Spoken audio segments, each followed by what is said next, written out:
ਵਾਹਿਗੁਰੂ ਜੀ ਕਾ ਖਾਲਸਾ ਵਾਹਿਗੁਰੂ ਜੀ ਕੀ ਫਤਿਹ।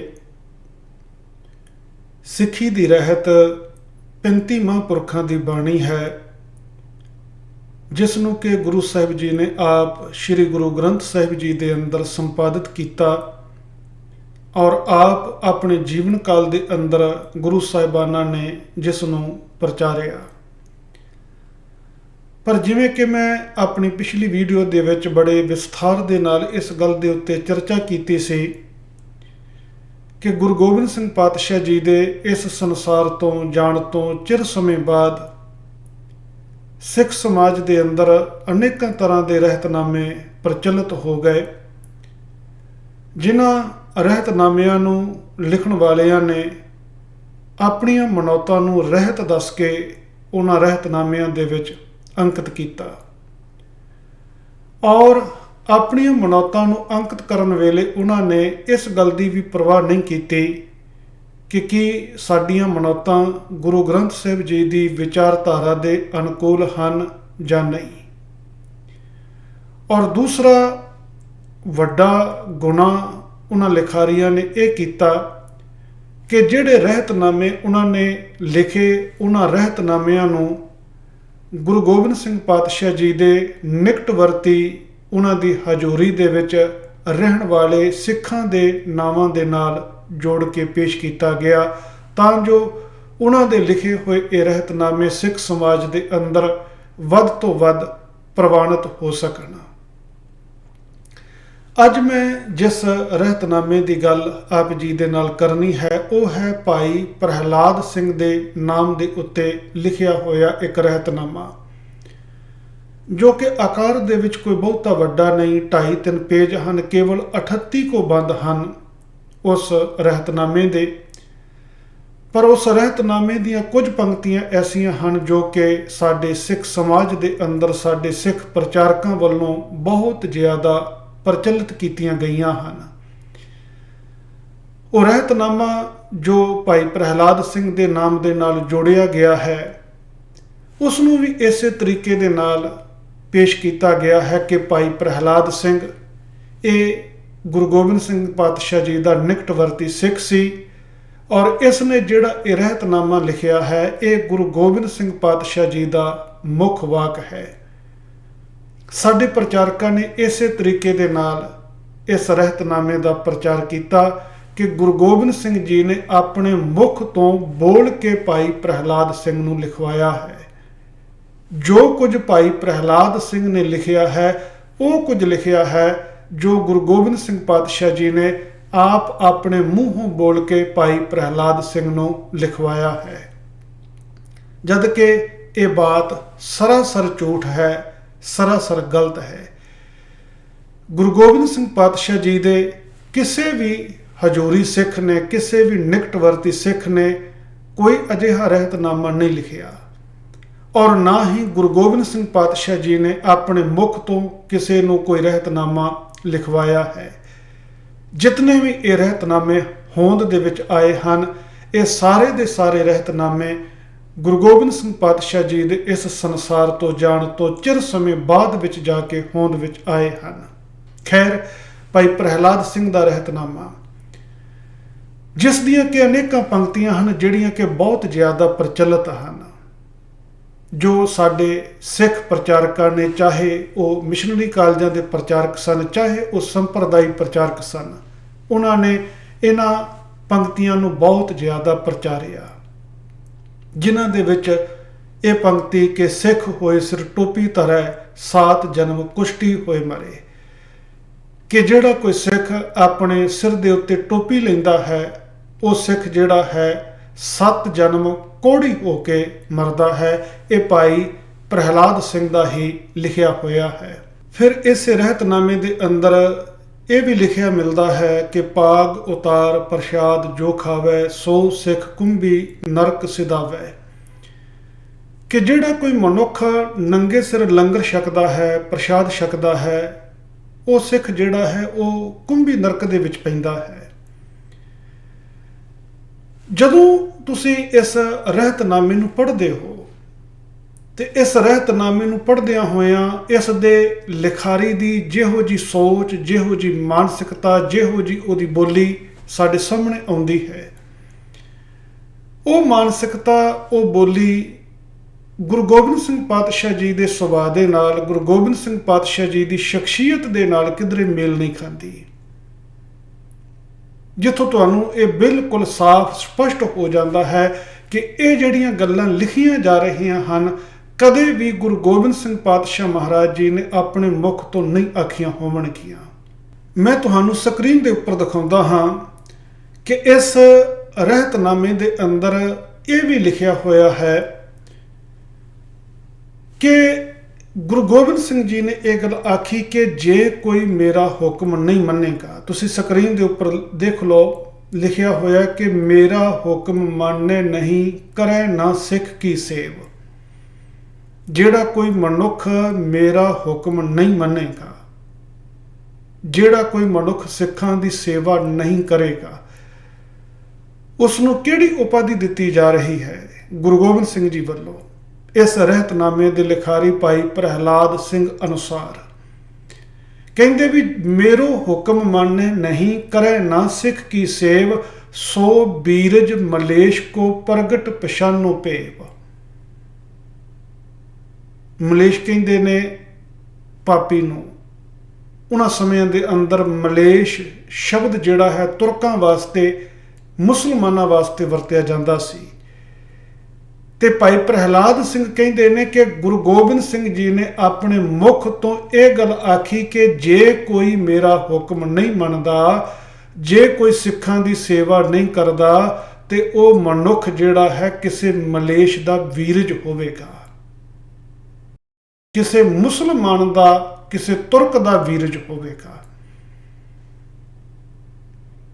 ਕਿ ਇਹੋ ਜੀ ਭਾਸ਼ਾ ਜਿਹੜੀ ਹੈ, ਇਹੋ ਜੀ ਬੋਲੀ ਜਿਹੜੀ ਹੈ, ਇਹ ਗੁਰੂ ਗੋਬਿੰਦ ਸਿੰਘ ਪਾਤਸ਼ਾਹ ਜੀ ਦੀ ਸ਼ਖਸੀਅਤ ਦੇ ਨਾਲ ਮੇਲ ਖਾਂਦੀ ਹੈ ਕਿ ਗੁਰੂ ਗੋਬਿੰਦ ਸਿੰਘ ਪਾਤਸ਼ਾਹ ਆਪਣੇ ਮੁਖ ਤੋਂ ਕਿਸੇ ਦੇ ਸੰਬੰਧ ਦੇ ਵਿੱਚ ਇਹੋ ਜੀ ਗਾਲ ਕੱਢ ਸਕਦੇ ਹਨ ਕਿ ਜੇ ਤੁਸੀਂ ਮੇਰਾ ਹੁਕਮ ਨਹੀਂ ਮੰਨੋਗੇ ਤੇ ਤੁਸੀਂ ਤੁਰਕਾਂ ਦੇ, ਤੁਸੀਂ ਮਲੇਸ਼ੀਆਂ ਦੇ, ਤੁਸੀਂ ਮੁਸਲਮਾਨਾਂ ਦੇ ਵੀਰਜ ਹੋਵੋਗੇ।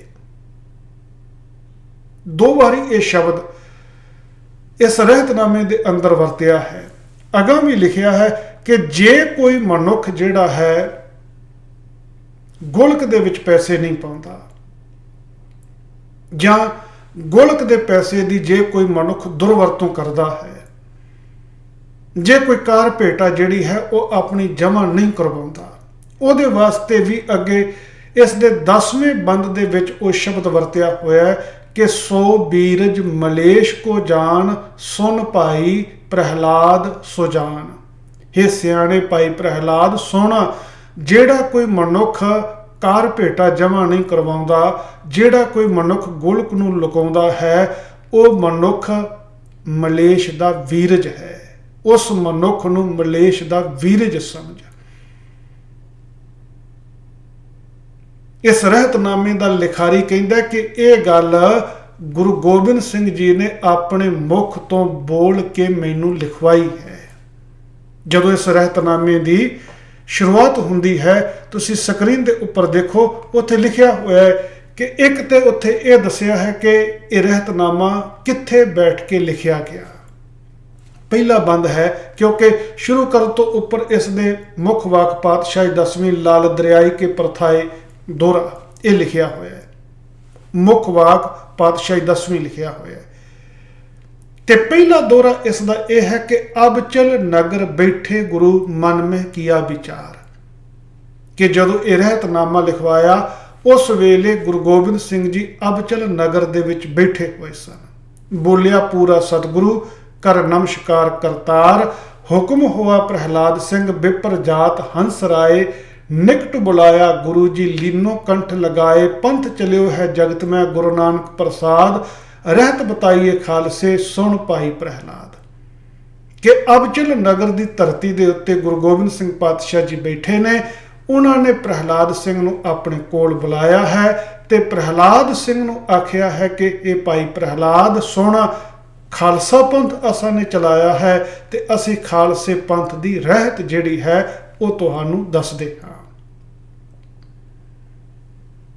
यानी कि अपनी मनौत जिस तरीके दे नाल ये लिखारी आप मनता है, जिस तरीके दे नाल इस दे मन दे अंदर किसी खास एक फिरके वास्ते, इस्लाम वास्ते अपने अंदर नफरत भरी हुई है,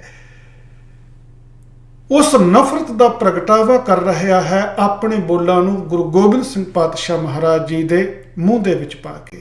पर जिवें मैं शुरू दे विच आखिया है, ये रहतनामा बिल्कुल फेक है, बिल्कुल झूठा है। गुरु गोबिंद सिंह जी के किसी भी निकटवर्ती सिख भाई प्रहलाद सिंह ने यह रहतनामा नहीं लिखिया। कोई प्रहलाद सिंह गुरु गोबिंद सिंह जी के जीवन काल के अंदर उन्हां दी हजूरी दे विच रहन वाला अजिहा सिख नहीं होया जिसने यह रहतनामा लिखिया होवे। एक बड़ी सोहनी उदाहरण जिहड़ी है, इसका सबूत जिहड़ा है इसे ही रहतनामे दे विचों आप जी नूं मिल जावेगा। अरदास तो बाद जिहड़ा दोहरा आम करके पढ़िया जाता है, जिहड़े 3 दोहरे जिहड़े ने आम करके पढ़े जाते हैं, आग्या पई अकाल की तभी चलायो पंथ वाले, वो दोहरे ਗਿਆਨੀ ਗਿਆਨ ਸਿੰਘ जी दे लिखे हुए हैं। उन्होंने 19वीं सदी के अखीर दे विच जाके तकरीबन वो दोहरे जां 20वीं सदी के शुरू दे विच ये दोहरे लिखे ने। जो अरदास तो बाद आप पढ़ते हाँ, उन्होंने 3 दोहरियां दे विचों पहले 2 दोहरे जिहड़े हैं वो ਗਿਆਨੀ ਗਿਆਨ ਸਿੰਘ ਦੇ पंथ प्रकाश दे विच दर्ज हैं कि आज्ञा पई अकाल की तभी चलायो पंथ, सब सिखन को हुक्म है गुरु मान्यो ग्रंथ, गुरु ग्रंथ जी मान्यो प्रगट गुरां की दे, जो सिख मोह मिलबो चाहे खोज शब्द मैं ले। पर असल दे विच ये दोनों दोहरे जिहड़े हैं ये प्रहलाद सिंह दे लिखे हुए रहतनामे दे विच दर्ज हैं, जिन्हों थोड़ा बदल के ਗਿਆਨੀ ਗਿਆਨ ਸਿੰਘ ने पेश किया है। पहला तुसी स्क्रीन के उत्ते जिस तरीके दे नाल प्रहलाद सिंह ने वो दोहरे लिखे हैं वो देख लो।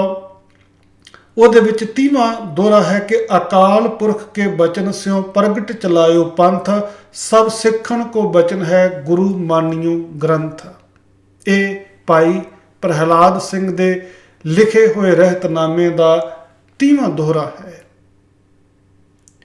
फिर जिहड़ा दूसरा दोहरा आपां अरदास तो बाद पढ़ते हाँ, वो रहतनामे के अंदर 24वां दोहरा है।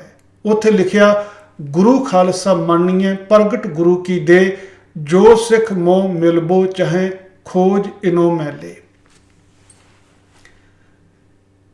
जिसनों के ਗਿਆਨੀ ਗਿਆਨ ਸਿੰਘ ने बदल के कर दिता कि गुरु ग्रंथ जी मानियो प्रगट गुरां की दे। खैर मैं जिहड़ी बेनती आप जी दे नाल साझी करनी चाहुंदा हां कि इस रहतनामे दे अंदर आपां ये भी देखिया कि यह रहतनामे का लिखारी कहिंदा है कि जिस वेले यह रहतनामा लिखिया उस वेले गुरु गोबिंद सिंह जी अबचल नगर विखे हजूर साहब विखे उत्थे विराजमान सन। उन्होंने प्रहलाद सिंह नूं अपने कोल बुलाया ते उन्होंने प्रहलाद सिंह दे कोलों यह रहतनामा लिखवाया। फिर जदों आपां ये पंक्तियां पढ़ते हाँ कि गुरु खालसा मानीए प्रगट गुरु की दे, भाव सिखां वास्ते शब्द खालसा वरतिया जा रहा है। एक दोहरे दे विच बचन है कि सब सिखन को बचन है, पर एक दोहरे दे विच लिखिया है कि गुरु खालसा मानीए। खालसा शब्द की वरतों की जा रही है।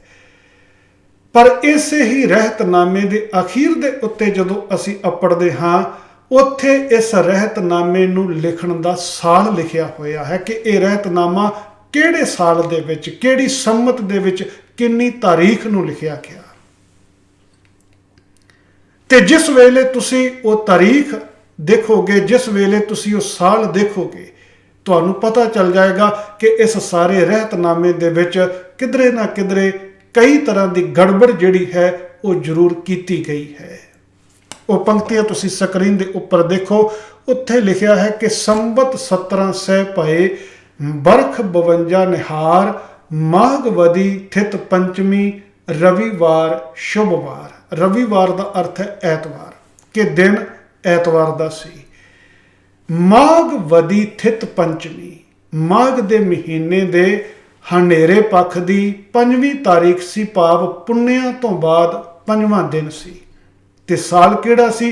ਕਹਿੰਦੇ ਨੇ ਸੰਬਤ 17 ਸਹਿ ਭਏ ਬਰਖ 52 ਨਿਹਾਰ, 1752 ਸੰਮਤ। ਜਾਨੀ ਕਿ ਪ੍ਰਹਿਲਾਦ ਸਿੰਘ ਕਹਿੰਦਾ ਕਿ 1752 ਸੰਮਤ ਸੀ। ਮਾਘ ਦੇ ਮਹੀਨੇ ਦੀ ਪੂਰਨਮਾਸ਼ੀ ਤੋਂ ਬਾਅਦ 5ਵੀਂ ਤਾਰੀਖ ਸੀ, ਐਤਵਾਰ ਦਾ ਦਿਨ ਸੀ।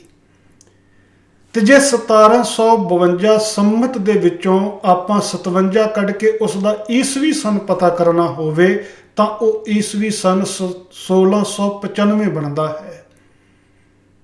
ਜਾਨੀ ਕਿ 1695 ਈਸਵੀ ਦੇ ਵਿੱਚ ਇਸ ਰਹਿਤਨਾਮੇ ਨੂੰ ਲਿਖਿਆ ਜਾ ਰਿਹਾ ਹੈ ਇਸ ਦੇ ਲਿਖਾਰੀ ਅਨੁਸਾਰ।